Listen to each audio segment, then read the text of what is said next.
The Vraxian High Council chamber buzzed with triumph. Holographic displays of Earth and its orbital stations flickered around the room, casting an eerie blue light over the reptilian leaders. General Karath, towering over his peers with scales like polished obsidian, declared, "The humans have rejected our terms. Their defiance seals their fate." A sharp chime interrupted the council. A human transmission, encrypted but unmistakably deliberate, had forced its way onto every Vraxian channel. The room fell silent as a monotone voice delivered the message, simple and cold.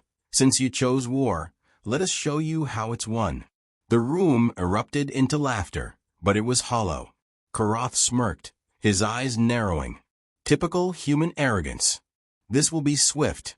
Yet deep down, a flicker of unease stirred. The humans had been unpredictable since their emergence, a species that clawed its way from fragility to strength, defying the odds. The Vraxian Empire was built on conquest. Their fleets, spanning solar systems, were unmatched in firepower. Entire civilizations had been assimilated or obliterated, their technologies added to the Empire's arsenal. The Vraxians' military doctrine was simple: overwhelm and dominate. Against such a force, humanity was an anomaly, a nascent species that had grown far too bold. In their arrogance, the Vraxians had underestimated humanity. Earth's rise had been a quiet revolution. Humans were masters of adaptation, their technology a patchwork of innovation, desperation, and genius. Unlike other prey, they didn't beg or barter.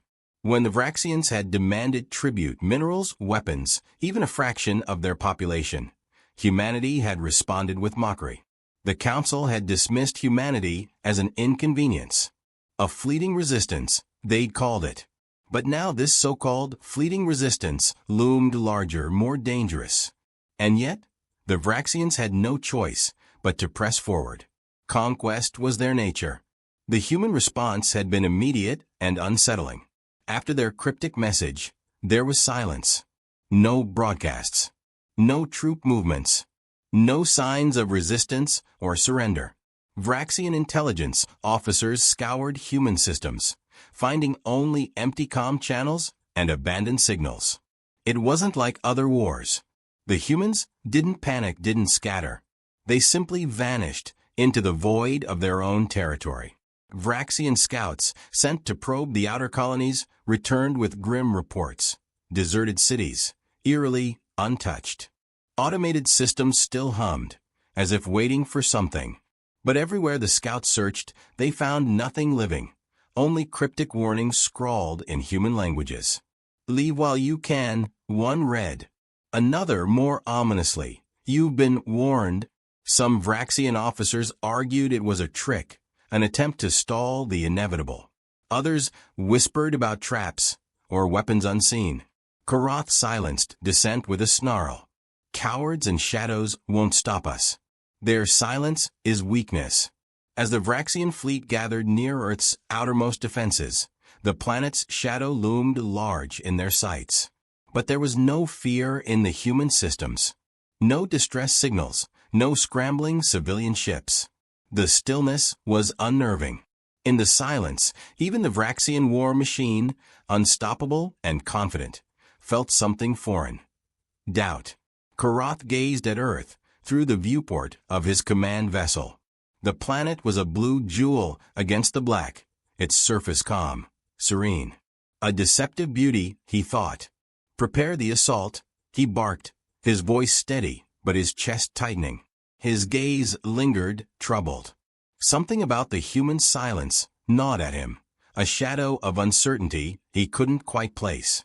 At the edges of the fleet, scouts reported again more abandoned stations, more empty colonies. But this time, there was something new. Signs of calculated withdrawal, systems dismantled with precision. It wasn't the panicked retreat of a broken enemy. It was something else. It was preparation. The Vraxian armada filled the void, a sprawling formation of warships that gleamed with the brilliance of their empire's technological mastery. Massive dreadnoughts, each the size of a small moon, lumbered at the center, bristling with weaponry that could crack a planet's crust. Flanking them were sleek destroyers and frigates, their hulls pulsing with energy fields. A fleet of this magnitude had crushed dozens of civilizations. To its commanders, Earth was simply the next. The Vraxians' confidence was palpable. Scanners showed nothing in Earth's orbit but debris and long-abandoned satellites. The human silence was proof of their inferiority, or so they believed. Orders rippled through the fleet to begin orbital dominance procedures, and the first waves of frigates surged forward, ready to annihilate any resistance. Yet the stillness of the human systems persisted, unsettling even the most hardened Vraxian officers. Moments later, that stillness shattered. Without warning, the flagship's comm systems erupted in static before a distorted voice cut through. It wasn't a Vraxian dialect. It wasn't even a language. It was a sound, a low, resonating hum, like the growl of a predator unseen. Then came the strikes. The human ambush was not an assault in the conventional sense. There were no swarms of ships rushing to meet the Vraxians head-on. Instead, the void itself seemed to rebel.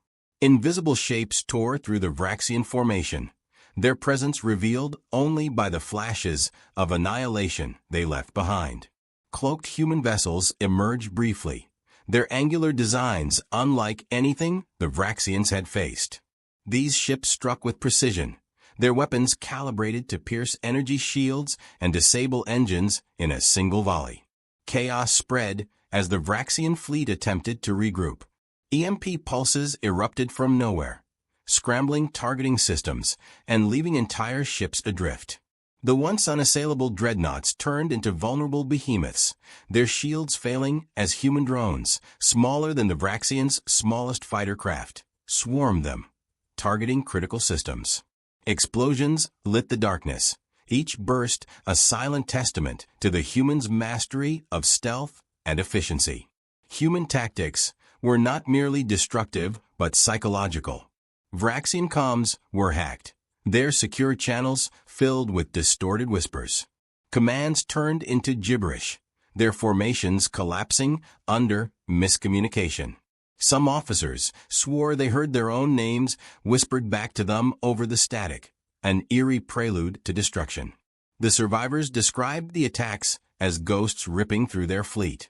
Human ships would appear, fire, and vanish before any retaliation could land.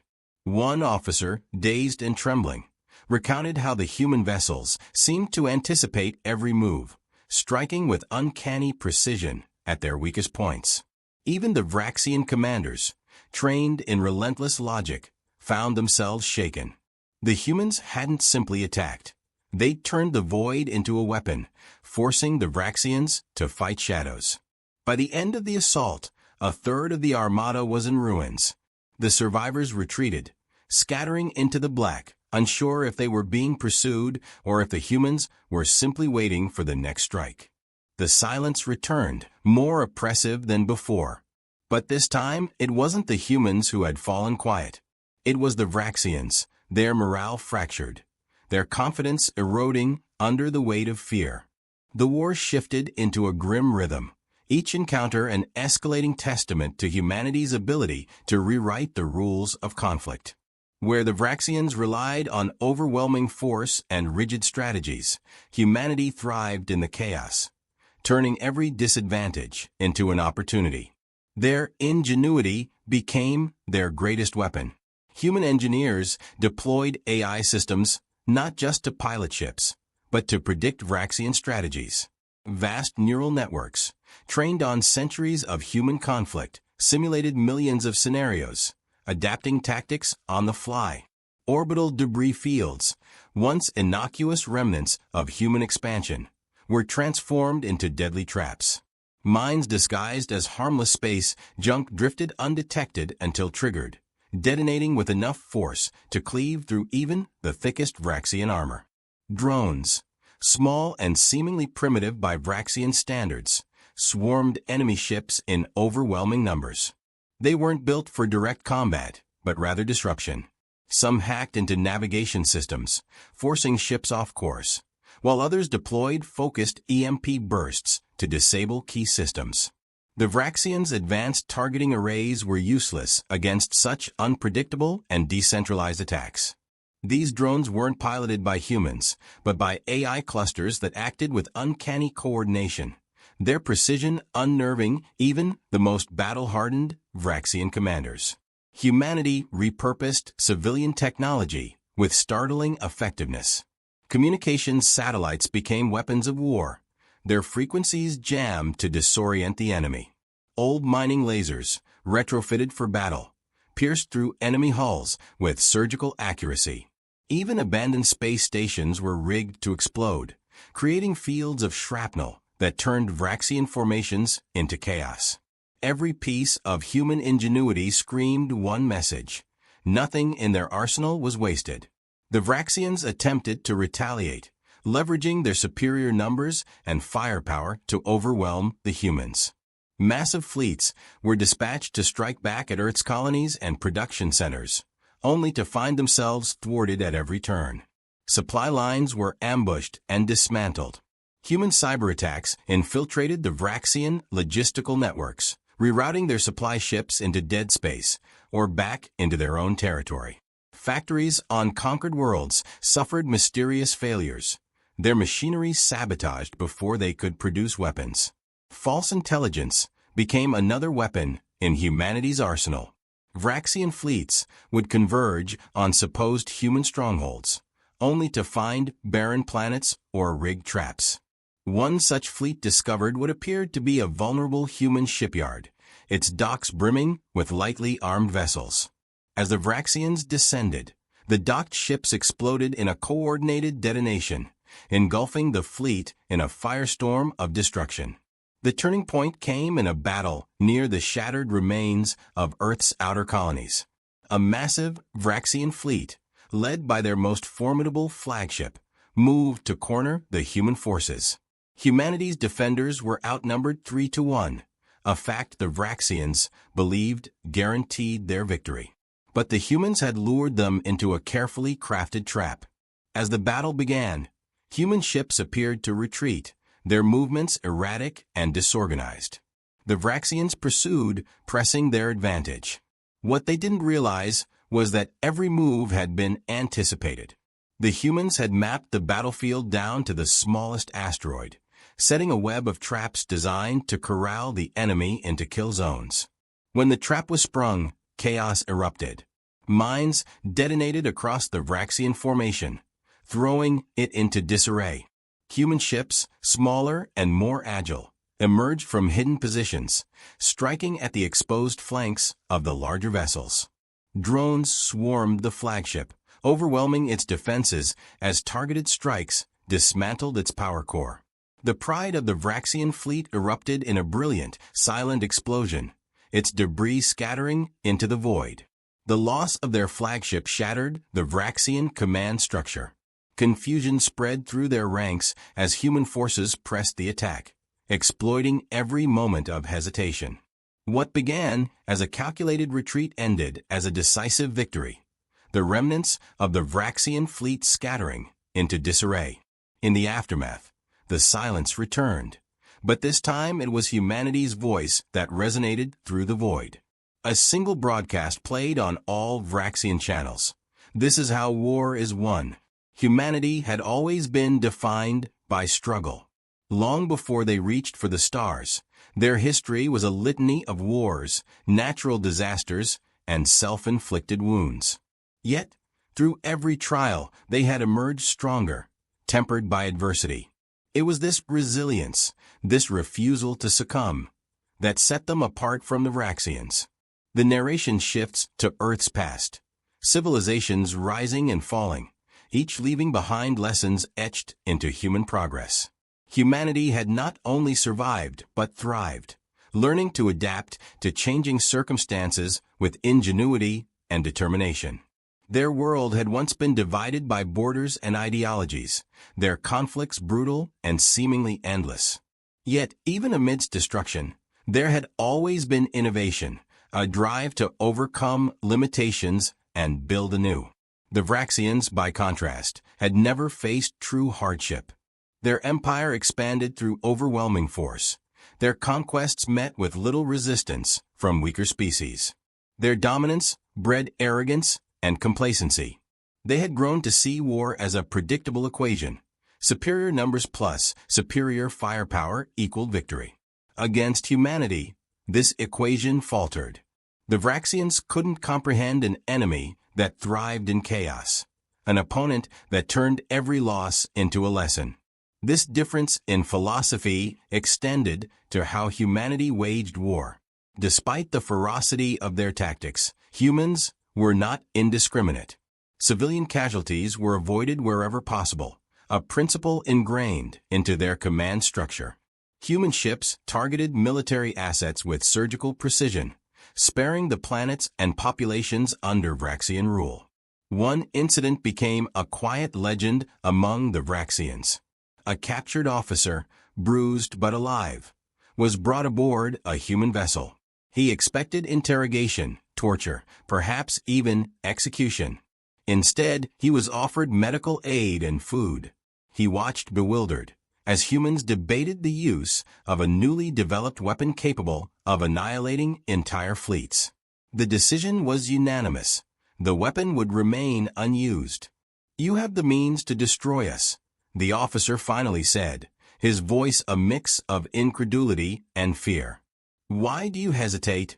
A human commander answered without hesitation. "We fight to defend, not to conquer. To destroy you entirely would make us no better than you." It was this restraint that confounded the Vraxians. Their species had no concept of mercy in war, no understanding of the human belief that strength lay not just in power, but in principles. This philosophical divide came into sharp focus during an intercepted exchange between a Vraxian leader and a human commander. The Vraxian, his voice dripping with disdain, demanded humanity's surrender, taunting them for their losses and primitive tactics. The human response was calm, deliberate. "You misunderstand us. We fight not to dominate, but to ensure we are never subjugated. Every blow we strike is a reminder that freedom is worth any cost." The Vraxian sneered, dismissing the words as weakness. Yet, as the conversation ended, a lingering unease settled over him. The humans fought with a conviction the Vraxians could not match, a purpose rooted in survival and a belief in their own right to exist. In this moment, the emotional core of the conflict emerged. Humanity wasn't waging war to conquer worlds or expand their territory. They fought because history had taught them one undeniable truth: peace was fragile, and freedom was never guaranteed. The final phase of the war began with a boldness that caught the Vraxians entirely off guard. After months of relentless defense and precise strikes, humanity shifted to the offensive, driving deep into Vraxian territory. It wasn't brute force that led the charge, but their unparalleled mastery of adaptation. Vraxian weapons, captured and reverse-engineered, were turned against their creators. Massive dreadnoughts, once the pride of the Empire, were hacked mid-battle, their targeting systems reprogrammed to fire on their own fleets. One Vraxian stronghold, an industrial world critical to their war machine, fell without a single shot fired. Human cyber warfare had infiltrated every level of the planet's infrastructure. Factories ground to a halt, defense grids went dark, and automated drones turned on their masters. By the time human forces arrived, the planet's garrisons had already surrendered, bewildered by their own system's betrayal. Every step deeper into Vraxian space was a calculated move, each victory a blow to their morale. What had once been an empire of unrivaled dominance now reeled under the weight of humanity's ingenuity. For the first time, the Vraxians faced an enemy they couldn't predict, couldn't outmaneuver. Each day brought fresh losses and new reports of human victories, their seemingly endless creativity turning the tide of war.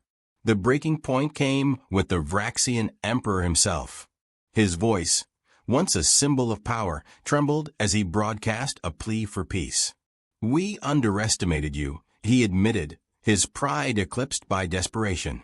We seek an end to this conflict. Humanity's response was swift and resolute. Their terms were simple, unconditional surrender. But true to their principles, they assured protection for Vraxian civilians and promised fair treatment for prisoners of war. The message was clear. Humanity was not like the Vraxians. They didn't seek annihilation, only survival and the assurance that such a conflict would never arise again. In the aftermath of the surrender, the galaxy watched in stunned silence. News of humanity's victory spread like wildfire, shattering long-held assumptions about their capabilities. Species once under Vraxian rule began to rise, emboldened by humanity's triumph. Old alliances crumbled, and new ones formed as power structures realigned around the galaxy's newest superpower. But humanity's true legacy wasn't in the fear they inspired or the power they now wielded. It was in the lessons they left behind. Their strength lay not just in their technology, but in their unity, their adaptability, and their refusal to sacrifice their principles even in the face of annihilation. As the dust settled, a final message echoed across the stars, a reminder to any who might challenge them in the future. Since you chose war, let us show you how it's won.